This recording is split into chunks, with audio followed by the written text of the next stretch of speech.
Hello, everybody. And here we are on day 5 of Big Talk for Quiet People. And I'm so excited to have our special guest on today. But before I introduce her, I'd like to just share a quick disclaimer, which is that I'd love you all to remember that introversion varies widely among individuals, and that the experiences and approaches we discuss are not, of course, one size fits all. And we know that introversion is on a continuum. But hopefully the things we discussed today will offer valuable perspectives for many people. So with that done, I'd love to introduce our guest today. And her name is Mounia. And I'm just finding the little page I've got with all her background information. So Mounia Berrada-Gouzi, I believe, but she will correct me when she comes on if I've said that wrongly. And Mounia is a multilingual event moderator. She's a facilitator. She's a people enabler, and she specializes in moderating international business events and interactive discussion-based sessions. She has a multicultural background. She is German and Moroccan. She studied in the UK. She lived in Spain and France, and has a background in banking, HR development, and personal development coaching. And I met Mounia at an event. She was moderating an event that I was speaking at, and we got on really well. We've connected a few times since then, and I thought she'd be a wonderful person to bring on today because she, as a moderator, sees all sorts of speakers.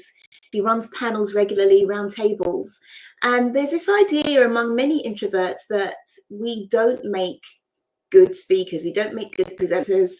Excuse me, it's not really the thing that we do well. And I kind of brought Mounia on because I wanted to have her share her views and also dispel this myth that as an introvert you cannot really excel as a speaker or as a presenter, and then also just kind of draw some distinctions between the different kinds of speaking we can do and the ways that we can succeed. So I'll be interviewing Mounia for part of this. She'll be interviewing me because I want to share my own views as well as a professional speaker. And yeah, so lots of preamble there. But Mounia, welcome. Thank you so much. I'm happy to be here. Yeah, it's a delight. And Mounia volunteered. When I told Mounia I was thinking to do this series, well, you're here, right? You volunteered, and I really appreciate that. And I said, well, you can't just interview me. I need to get some intel from you as well. Yes, I'm really looking forward to this because it's usually me who interviews people, and I never actually share my opinions. So I'm like, oh, okay, I get to talk. You do. And what I really liked about the way that you moderated the panels that I watched you moderate is that a lot of moderators they want to make it about them. So because they're moderating, but they feel they've got lots to add, they either have their own kind of ramble where they kind of try and show that they know loads about the topic, and are a little bit heavy-handed, I guess, in terms of how they manage the panel and when and how they allow people to speak. And what I really loved about your work, Mounia, is that you really had a sensitivity to making sure that it was balanced, that everybody had enough opportunity to speak, that you, while showing that you clearly knew and done your research for the event in hand, you had a really nice balance between showing that you knew what you were talking about and asking intelligent questions, but not trying to hog the limelight, and really making sure that the speakers were able to share their knowledge. So let me just acknowledge you, Mounia, for your skills in that department. But let me jump in with the questions I wanted to ask you, because first of all, you doubtless have worked with many different speakers, different kinds of events. What are your thoughts on how introverted versus extroverted speakers perform on stage, as in particular as keynoters, first of all, and then we'll talk about panelists in a moment. Yeah, well, thank you so much. I guess, you know, for me personally, when I see people speak, I don't really label them or see them as, oh, this is definitely an introvert or an extrovert, because you can't always tell actually when you see people perform on stage. Sometimes you can. I think this depends very much on the experience. How much experience has this person had speaking publicly? So I want to say that I think introverts can be brilliant speakers. In fact, I would say that they can actually be the better speakers. From the introverted speakers that I have witnessed on stage, some of them have been very experienced and they speak on stage regularly. So you can't really tell unless you then go off stage, and you can get the feel that they're actually introverted. And then there's the introverts that I've seen that, you know, are more maybe experts in a large organization. They have to hold a keynote and they don't usually do that. So I think the differences are that people who are more introverted tend to be more nervous, and you can tell when they are on stage if they don't have as much speaking experience. Yeah, so they don't really love a lot of improvisation. They don't really they want to have everything planned out because that's how they feel more comfortable. Having said that, though, I think these are things that come with experience. So the more you speak, the more comfortable you do get with unforeseen situations. I love introverted speakers because I think that they are there not for the limelight. They're not there to feed off the audience like a lot of extroverts do. They are, in many ways, because they're more connected to themselves and more self-observant, they're more real, they're more authentic in many ways. And I think that's hugely powerful, especially these days where people are overwhelmed with, you know, performances and stimulation. They want that realness. So I think introverts have got a lot to add. They're usually very well prepared. So they know their stuff and they can add real value.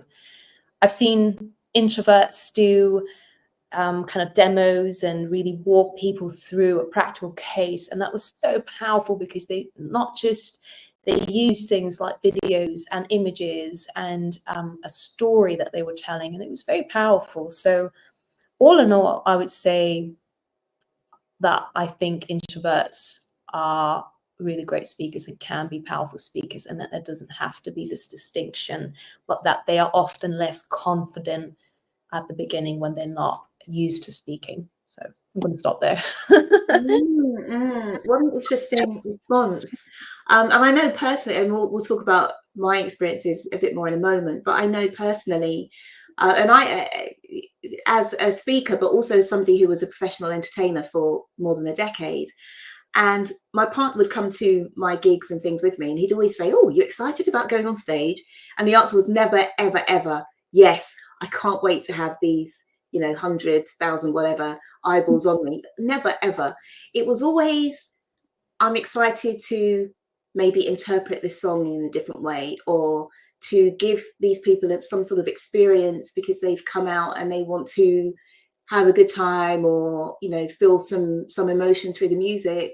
And it's the same for speaking. I mean, if it was all about, right, I'm just going to be seeing, man, wow, I can't wait, I wouldn't be doing this right now. So I really appreciate that comment that you have around perhaps introverts working hard to make their presentations interesting, varied, whatever, maybe through multimedia or mixed media and so on, because it's not all about them taking the being in the limelight.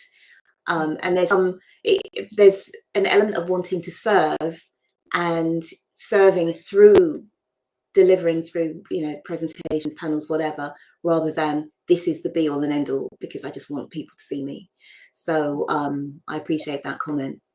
Yeah, and I just want to add, I think introverts are too hard on themselves with how they see themselves. And I'm somebody who likes to keep away from labels either way. So as soon as you label yourself as, oh, I'm this, I'm that, you start to replicate that in your mind, because the mind is a very powerful tool. So if you keep telling yourself, well, I'm an introvert and that's why I'm not a good speaker, and that's why you ought to start to kind of have like a self-fulfilling prophecy. So I think that no matter what you are, at the end of the day, it's about being human and about understanding what is speaking actually about. It's not about proving yourself. It's not about getting validation or doing things the right way. It is about sharing your experience. It is about connection and about facilitating learning for people in the room. And anyone can do that, no matter whether they're introverted or extroverted. And another last thing I wanted to say, I read and I was surprised that Barack Obama is an introvert. And he is one of the most powerful speakers. He walks into the room and he's captivating. So what does he do? Well, he does it a lot, he just has a lot of experience. So yeah. Yeah. And it's interesting talking about him, because I went to an event once and there was another speaker who was a speaker trainer, and he was talking about meeting a woman called Patsy Rodenberg, who's a kind of very well known. I think she has worked with a lot of famous actors and actresses. And this was before Barack Obama was really famous.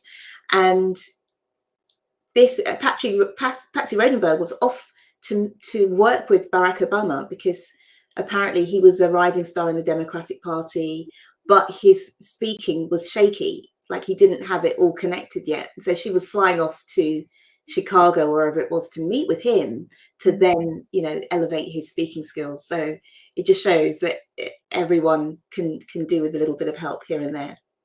Absolutely. So what about panels then, Mounia? What would you say about people's performance as panelists? Is there a difference? I have a very interesting take on the difference between panels and keynotes, which I'll talk about after this. But what do you think in terms of performance? I would say that introverts are the ones who dominate the least. They're usually more quiet. And I think with panels, it really depends on the moderator again, because if you've got a moderator who's very much attuned, then the introverts get an equal amount of airtime, so they don't have to fight for it. So introverts won't fight for being heard. They'll be quiet, and if they have I would say maybe not a skilled moderator, they might not get to say very much. And I think that is much more down to the moderator to manage than the introvert, because they're a guest and they should be treated as equals. So I wouldn't say there is a massive difference in terms of style. Obviously, introverts are more, perhaps they take longer to come up with answers. They reflect about things. They sometimes don't make that eye contact with the audience when they're speaking. So they kind of, they have that one-on-one with you on a panel without looking at the audience. But that's actually just a skill, because it's not natural for us to be looking at an audience when we're having a conversation. So, yeah, but what do you think, actually? I'd love to hear your experience with panels, and whether you think there's a big difference between panels and being a keynote speaker. Yeah, I think there's a huge difference. And I love what you said about the moderator playing a big role in terms of whether an introvert is successful on a panel or not. Because one of the things I loved about keynoting when I first, or speaking when I first started, was as an introvert, many of us tend to, in conversation, we tend to acquiesce a lot to extroverts. So we might have something to say, but as soon as there are people around us who are a bit more animated and speak a bit faster or get in their ideas more quickly, quite often we just sort of, oh, all right then, it's going at a pace that's a bit too fast for me, I can't interject, etc. So when I started first doing speaker training and realized, oh, I've got 7 minutes to speak uninterrupted, what the heck, this is amazing, right? That was a big part of my attraction to being a speaker. And it still is, because you have a chance to really express your ideas, to think things through before you have to get up on stage and so on. However, as a panelist, it's a different story.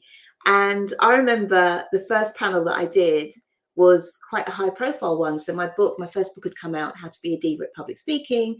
I got a chance to do a panel at an event for Marie Claire.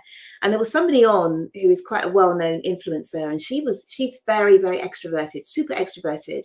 And so the questions would come along and I would go and answer my question. And before I'd finished, this super high energy extrovert would butt in, just pick up on what I was saying and just kind of grab it and take it for herself. Literally, I just really, really struggled to express any of my opinions. And the moderator, to my mind, could have done a much better job in terms of holding at bay, you know, this woman, so that I had a chance to fully express my ideas. And I felt that I performed very poorly, and I felt kind of embarrassed. And it actually, at the end, a couple of audience members even came up and they kind of patted me on the shoulder and said, "Oh gosh, that was a bit full on, wasn't it? Oh, she spoke a lot, you know." So it wasn't just me, you know, it was actually recognized by the audience, even though they were sympathetic about it. And what I did, for a while, I always turned down panels. And then I thought, you know what?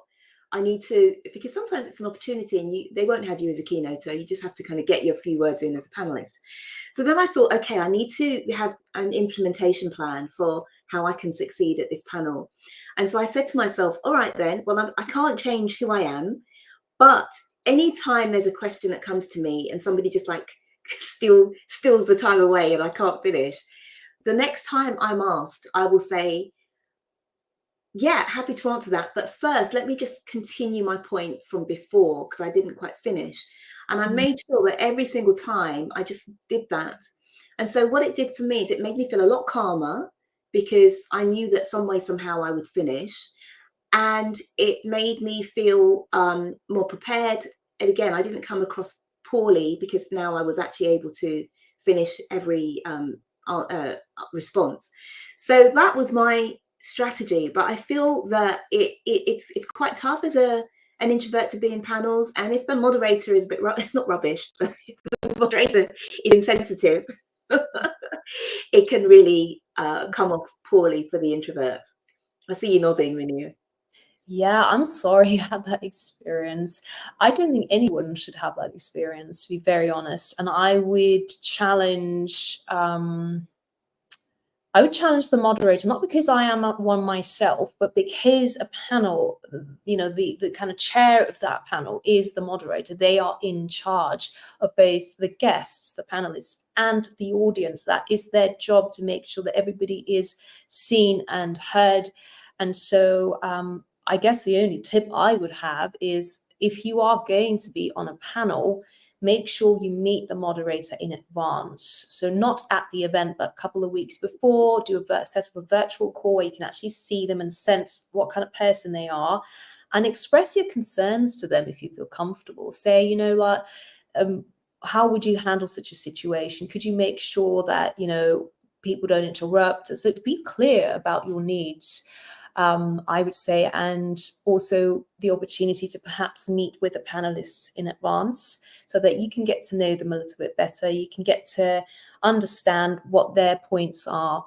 But I think this kind of experience that you had really comes down to, I don't want to be judgmental, but it's poor moderation skill. Absolutely. The moderator should have set rules and said, you know, hang on, Shola hasn't quite finished. They should have had a sense for your uncomfortableness, and that clearly didn't happen. So there's not much that you can do as a panelist apart from do what you did. For example, say, well, I would like to just continue my trail of thought, or you could do something a little bit cheeky. Just raise your hand. Raise your hand. Why are you raising your hand? Well, you know, I was about to continue my trail of thought, but I'd like to just go back to what I said. I guess I wouldn't say be bold, but try those kinds of things that are a little bit more unconventional.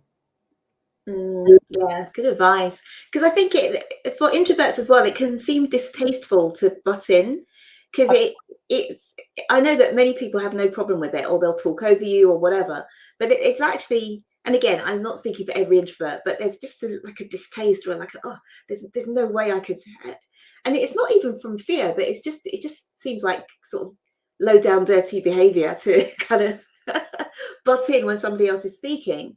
And the only time I have done that is when I was with another introvert and an extrovert, and the extrovert, lovely person, but just kept talking over the other introvert, and I felt on her behalf, there's no way, I want to hear from this person. So then I would kind of cut in on the extrovert who was speaking just to hear the other person. I wouldn't do it for myself, but I think I was my sense of propriety was kind of violated when I saw this extrovert do it for the introvert. So yeah, I think it just doesn't feel good to us to interrupt. And you'll have extrovert communicators or communication coaches saying things like, well, just when you're ready to speak, just speak up, just talk over them, they'll go quiet. But there's just this real, like, there's no way I can do that, there's no way, it's wrong, it feels wrong. I guess in that case, I mean, there are ways, if you're not comfortable interrupting, but you could say, sorry, I hadn't quite finished yet, or would you be able to let me finish my sentence? You can say that in a quiet, calm way. It doesn't have to be aggressive. Raise your hand, or I guess, again, it is down to the moderator at the end of the day. But I would say, don't fear panels. Don't fear them. You have an equal voice and an equal say. People want to hear what you have to say. But I guess you have to be able to have that space to be heard. And that does come down to the moderator at the end of the day. I think another thing that came up about panels, and we were talking with Emma Louise, who talks about energy management for ambitious introverts, and she was saying that many of the introverts she works with, they feel that unless they've got something really different or profound or important to say, they will much rather not say anything. And I tend to have this view, and it's not always true, but that on panels, the level of the discussion is much more superficial than in a keynote. And that's another reason for me. Sometimes the variety is great, and if you don't want to go too into something, it's quite fun to watch a panel. But as someone who has a choice to be a panelist or a keynoter, I don't want to be sort of sound bites and, right, yeah, I've got 2 seconds, or not 2 seconds, but 30 seconds to talk about something that could be spoken about over the duration of a whole keynote. So I'm not here to kind of say that panels are bad and keynotes are good, but again, I think that could be another reason for hesitation when it comes to introverts considering whether to go on a panel or not. I personally, I am not a huge fan of panels because I don't think they add that much value. And if you would ask the audience, a lot of the time people will tell you, quietly, confidently, when you're talking in a small, lost my words, after the event, right? I've had conversations with audience members where they said, oh, I don't really like panels. So I don't think panels are actually the best format for anyone, really, because, as you say, they usually just skim the surface, and we could do with shortened formats that are more interactive. So again, if you do get the chance to be on a panel, try to manage the situation in advance. But I just don't think that panels are the best format to really dive into a topic and really have everybody heard, including the audience as well. Yeah. How interesting to hear you say that. I guess maybe in terms of when somebody runs an event, they feel that by having a few panels, it's a way to just get more faces up on stage, or more sponsors involved, or whatever it might be. But yeah, interesting. And I guess also, if you do have a speaker who's not great and they've got 40 minutes, then it could be a spectacular fail rather than a panel where at least you'd hope that 1 or 2 people are half decent on the panel. So yeah. Interesting. Okay, so let's move on from that. That took a long time. That is quite an interesting discussion. As a facilitator, you have to respond quickly and in the moment to what happens on stage, often in front of a lot of people. And do you have any advice? How do you prepare for just being in the moment like that? And do you have any advice for others? I think the short answer is I don't prepare for moments like that. Because you can't prepare for uncertainty. You have to learn to be comfortable with uncertainty. And I know that people are going to go, oh, don't want to hear that.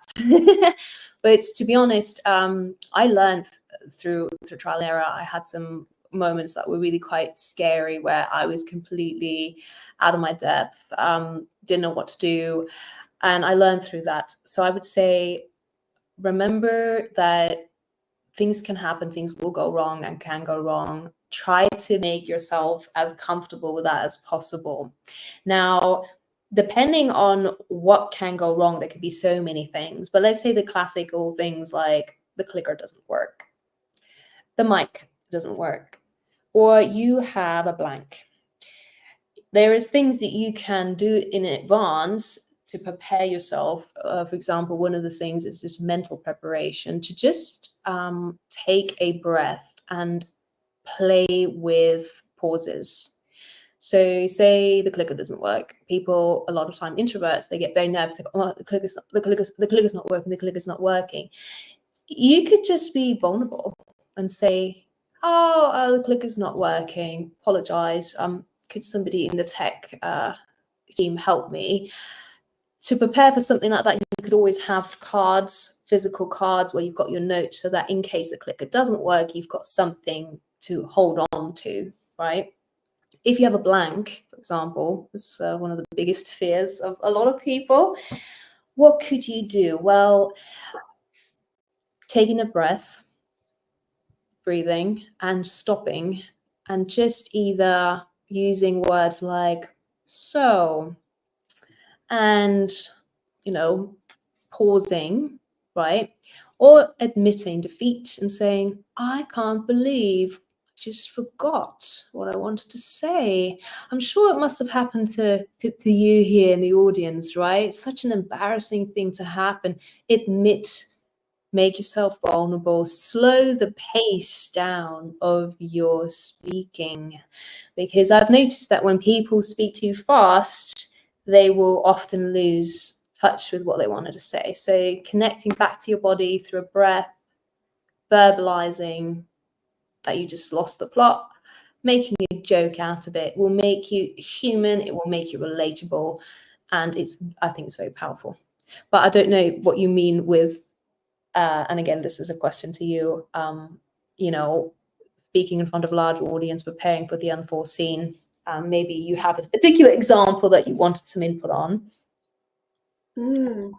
Yeah, I appreciate that, and it's true about speaking slowly. And I tend to speak fast, and I really have to think to myself, slow down, slow down. And I did one yesterday, and I was speaking purposely really a lot slower, and it was easier. But sometimes I think, I've got this energy, I want to convey that. So sometimes I do allow myself to speak faster.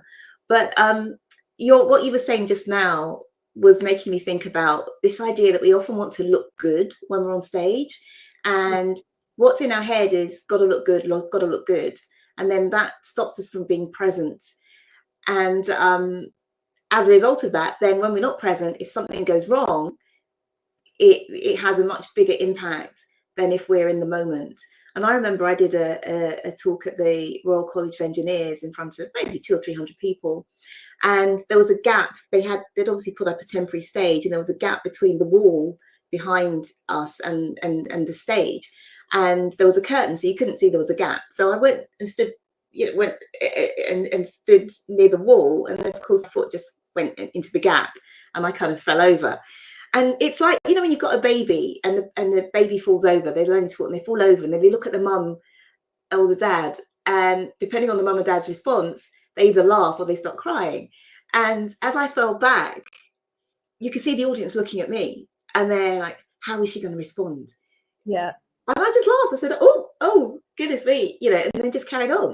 Yeah. And then they kind of sighed, and we just continued on. Whereas if I'd had this moment of, oh my God, I didn't look good, they'd have spotted that, and it makes them uncomfortable as well.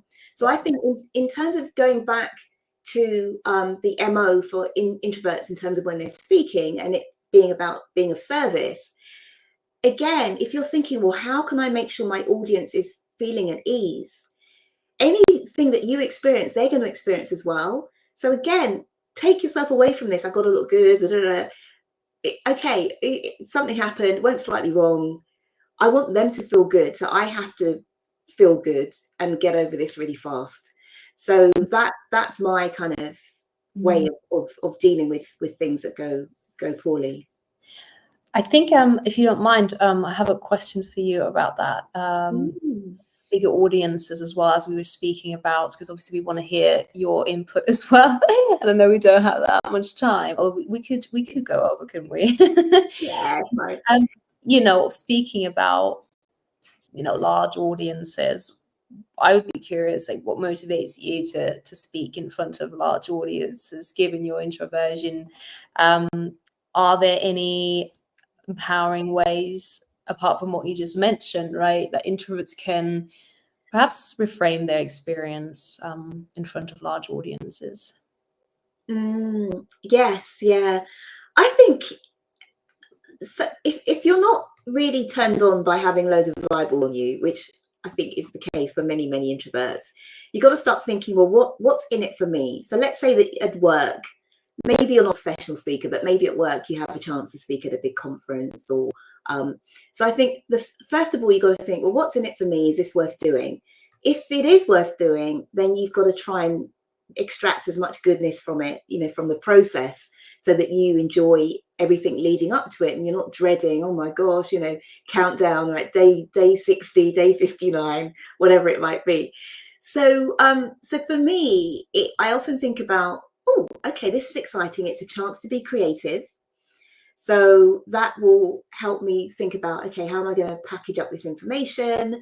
What are going to be my 3 hooks, let's say, for the audience? So it's a chance to be creative.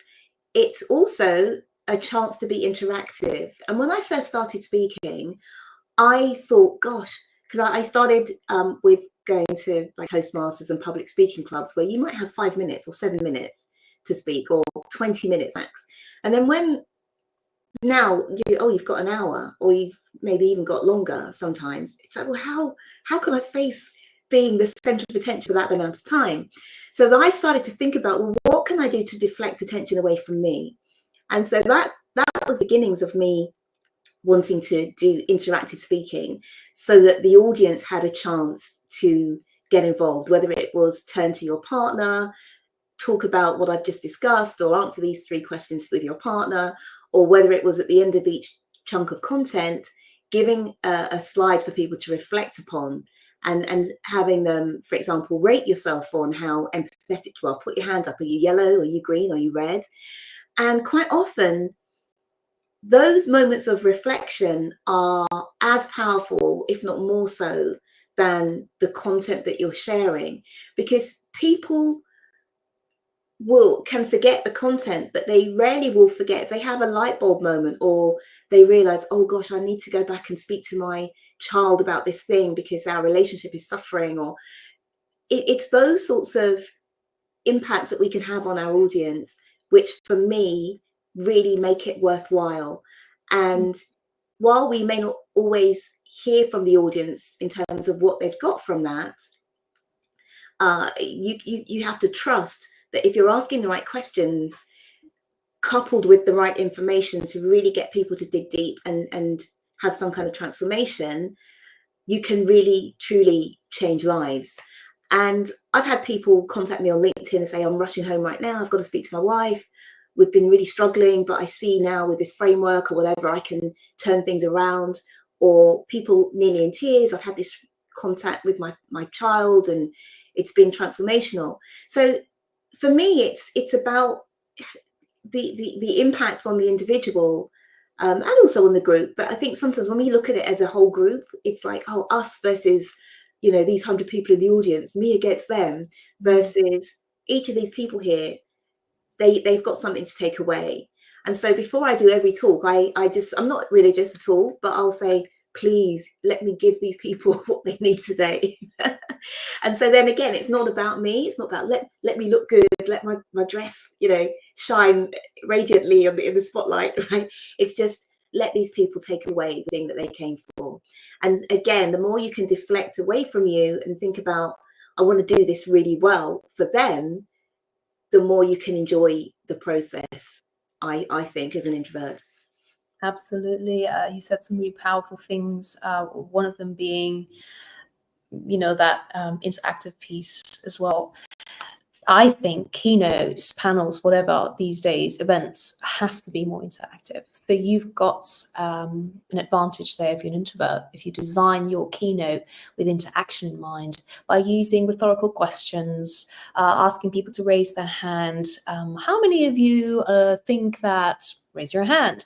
Or what you did, that kind of, I remember that very well in Amsterdam, and I thought, she is the only speaker today who did something interactive, and I think people love that.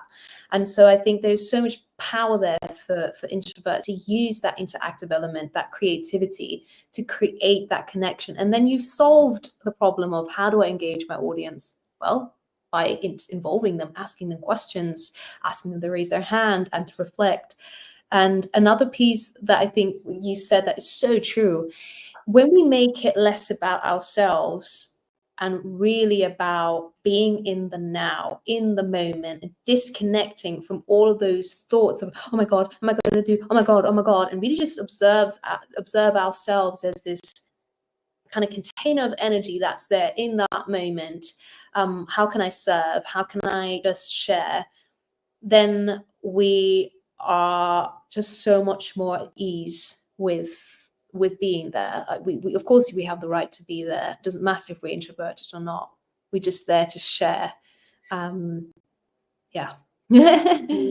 Yes, yeah, I think it's so true. And it's interesting because when the pandemic came up, a lot of people who were used to speaking obviously in person, then had to transition to doing things online.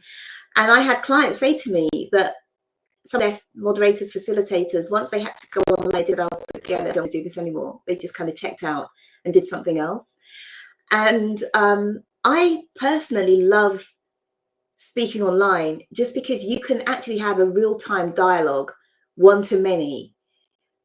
And instead of having to look at people and say, oh, that person looks like they're dozing off, or that person looks like they're puzzled, and just trying to figure out while you're speaking, you can just get the information, boom, straight back.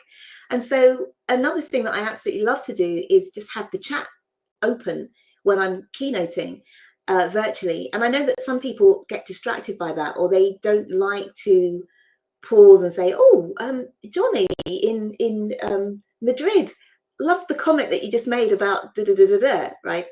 But for me, that's another way of not only serving people, because people love it when you call them out during a session, but also really showing that you're not afraid to get into it with people. And it's not this kind of veneer of, well, I've rehearsed every word, and if I get interrupted, I'm going to lose my train of thought and I can't. But it's more, this is real. I really want to influence you. I really want to hear from you. I can weave your comments into what I'm saying and also be informed, because I see it as a way for me to learn from the audience. I don't know everything. So if I'm sharing an experience I might have had, I might say, well, drop in the chat. What if, oh my gosh, that happened to you? And then it's fodder for another keynote, right? Where somebody said this thing and I can then share it. So I see the more interaction, while it started out for me as being a way to deflect attention away from me or to have a breather, I now see it as a way to genuinely be in it with the audience and truly understand what they're going through and also the impact of my talk on them.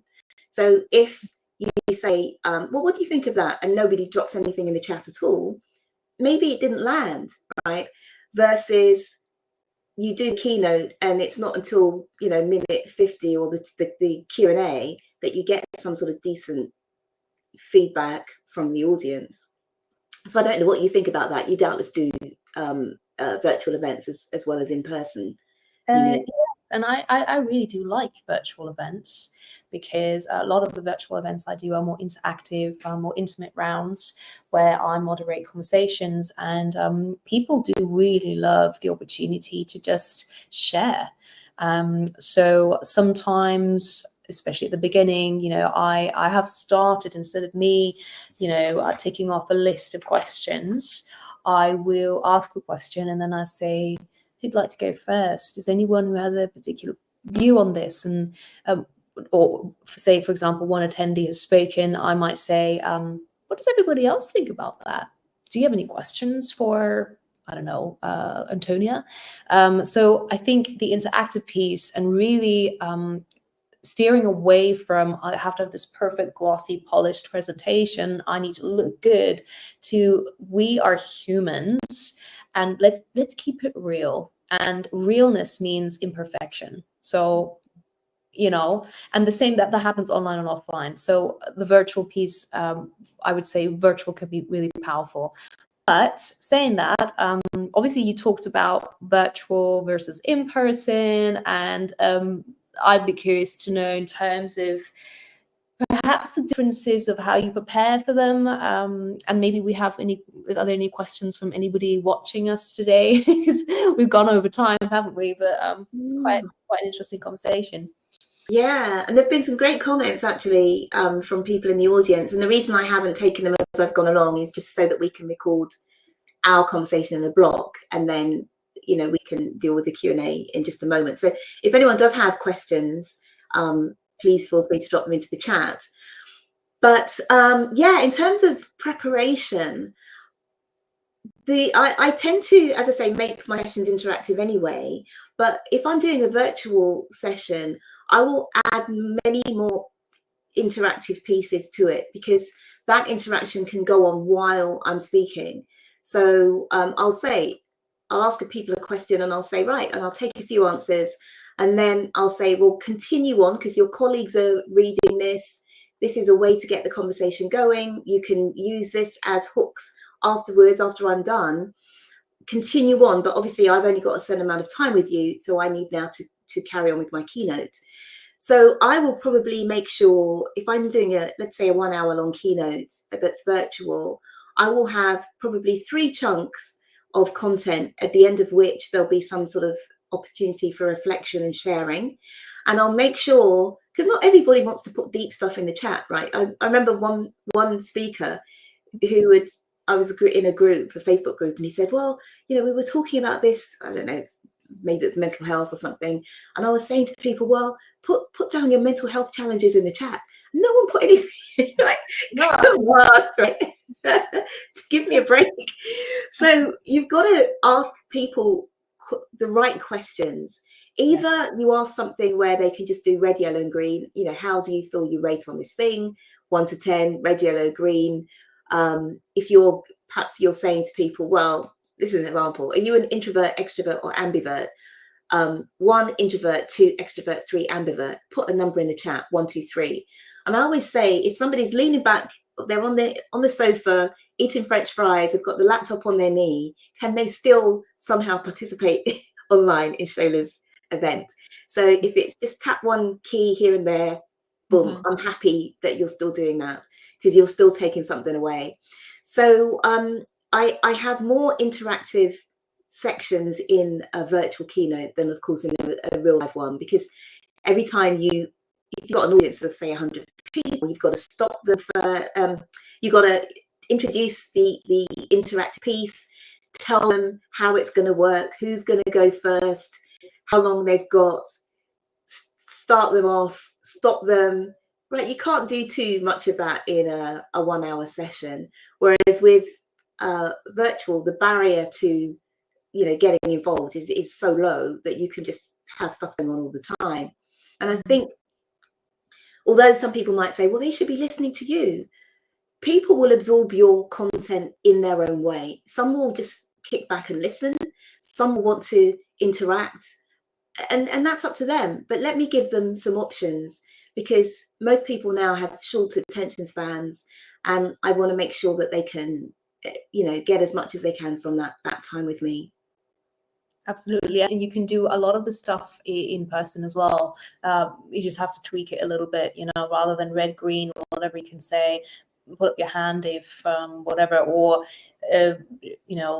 tell us how many of you think ABC, so yes, no question. So there are still ways that you could translate that to a in-person setting for sure. Absolutely.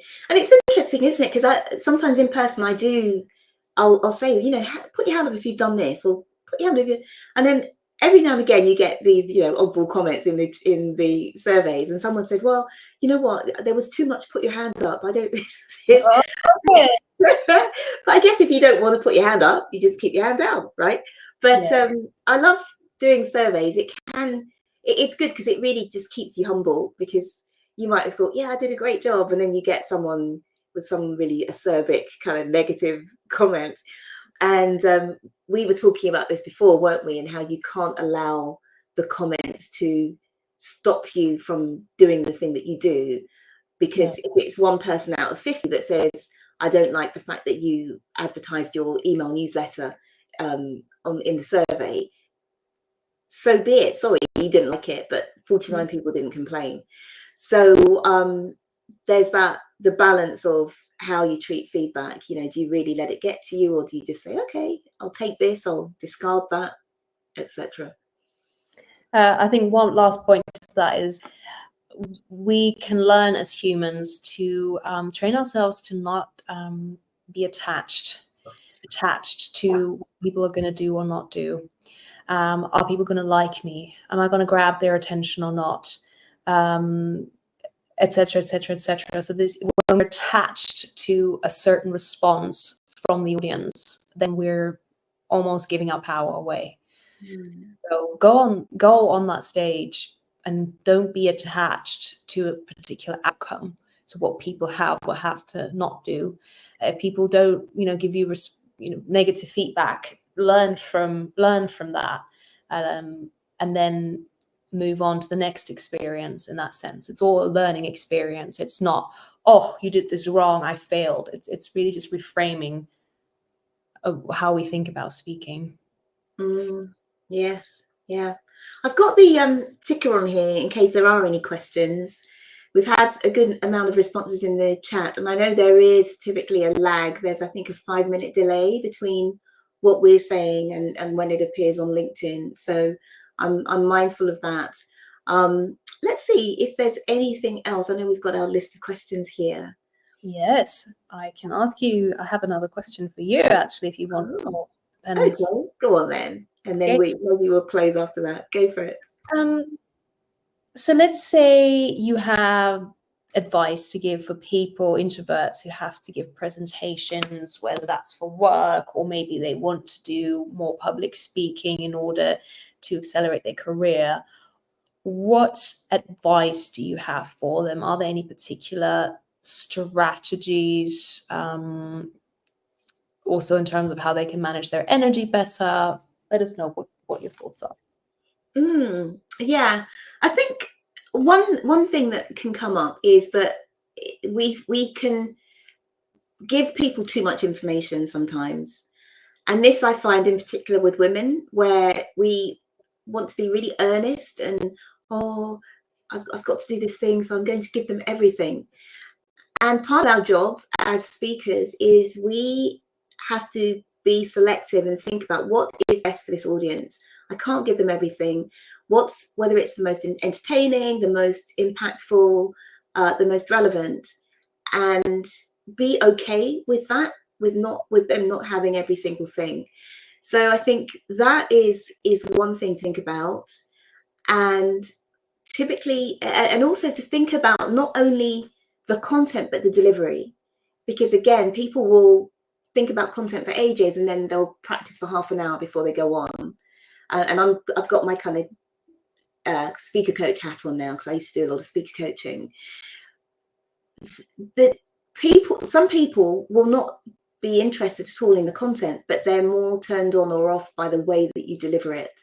So it's really important to even if the content is the reason you're there and you want to serve, etc., serving well is not only about just here's all these raw ingredients, right? It's how do you cook the meal up so that people think it's tasty and they want to come back to your restaurant again. So I think that's another really important point. not that you have to start thinking it's about style over substance, but style is as important as substance. There was one speaker, a speaker coach, she talked about steak and sizzle. And a lot of people think it's all about steak, but sizzle can be important as well. So I would certainly say that, think about that. I would also use your powers of focus to find hooks.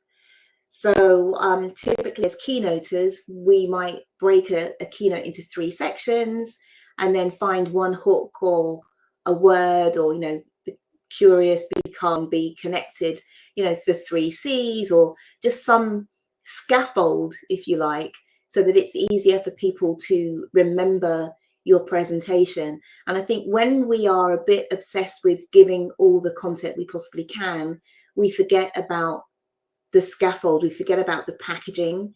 But if you want people to take something away that is memorable, you can't just bombard them with info. You've got to arrange it properly. And that can be part of the fun, to be honest, because once you've found your hook, you can really enjoy, how you put the meat on the bones.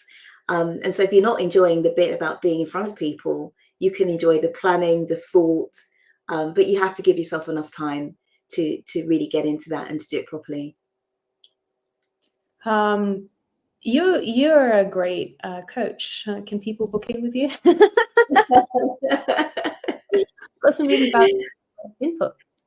Yeah, ironically, it's funny because I actually stopped coaching because I find that the one-to-many is more, I find it more efficient, actually, because I think as an introvert, we're often concerned with energy management. And the idea of doing a one-to-one session in an hour, whereas I could do 1 to 1,000 or 1 to 500 or 1 to 30, that's so much more efficient for me in terms of making an impact. And so that's kind of why I stopped coaching. But actually, a shameless plug coming up, I do have a book that's already written and I got a publishing contract for it, but I want to modify it and make it a bit more introvert friendly. So I've got that hopefully coming up in the next couple of months. But yeah, if you do need some basic tips, feel free to get in touch. I can direct you to one of my books or a podcast or something like that. So we didn't have any questions, and I'm mindful of the fact that it's 10:02 and you have another session to moderate later today, don't you, Mounia? So, yeah. Yeah. But I'm happy to stay on for a bit longer. I don't mind. I'm enjoying this. So good. I am as well. I really am. But yeah, I'm not seeing any questions. So before we break, I'd love, Mounia, for you to get a chance to share a little bit about your how people can find you, what perhaps you can offer. So what we'll do is when we do the summary document with the high level notes from each of these 5 sessions, we will of course include people's links, how, web address, all that sort of thing. But if there's somebody is like, I need Mounia now, right? What would you say to them? How would they get in touch? What can you offer?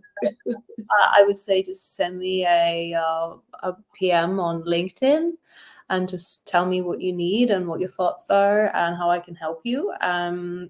You can also send me an email to info@mouniabg.com, but I think LinkedIn is perfectly fine. I mean, I used to coach, but I don't coach anymore. I think I'm pretty much open to anyone if they want to have advice. You can send me a message and ask.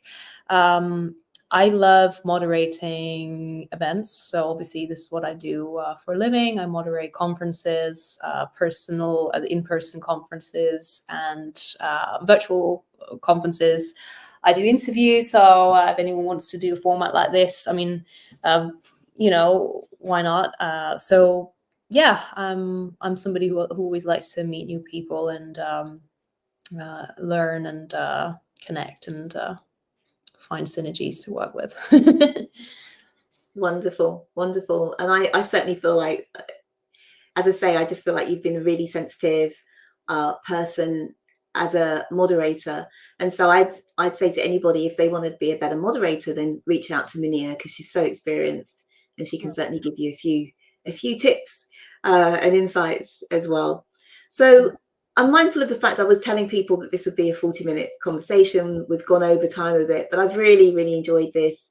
And I feel like we've discussed some things that often don't get discussed, like, you know, the benefits of panels, or, you know, being a panelist versus being a keynoter and so on. And it looks as though from the audience, just calling out some people in the audience who are here, or who were here at least. So Elliot, who I met at an event, who is a keynoter and has made a few comments here. Thank you for those. Beatrice, Christy, Gaynor, Vinci. So thank you to all of you for your comments as well. And as I say, if you do want the notes from today, I feel like there was lots of good stuff that was discussed. So just go sign up at info@SholaKaye, at sholakaye.com/introverts. And from Mounia and I, Mounia, would you like to say goodbye to the audience? I didn't, because we can't see the live comments here, so I didn't get to see any of those comments. I don't have my link to open, but I just want to say thank you for listening. I just want to say thank you to you, Shola, as well, for the invitation. And I want to encourage anyone, whether they're introverted or extroverted, just to be yourselves. There's so much role playing out there, so much distraction, so much pretense. And we really, I think we're all yearning to have that humanness and to really just be allowed to be ourselves, especially in the business world. Just take off that mask and don't be afraid to be imperfect, because that's who you really are. So anyone can be a powerful speaker. It just takes a little bit of practice. So just don't be too hard on yourself. It's a learning experience, and you learn from your mistakes. So anyone who wants any more input or advice, just message us, or me, or anyone. Okay, Shola. Thanks for having me. Wonderful, wonderful. Thank you so much. I love this conversation. Thank you, audience. And yeah, we keep in touch, and we'll say goodbye here. Thanks ever so much. Bye. Bye.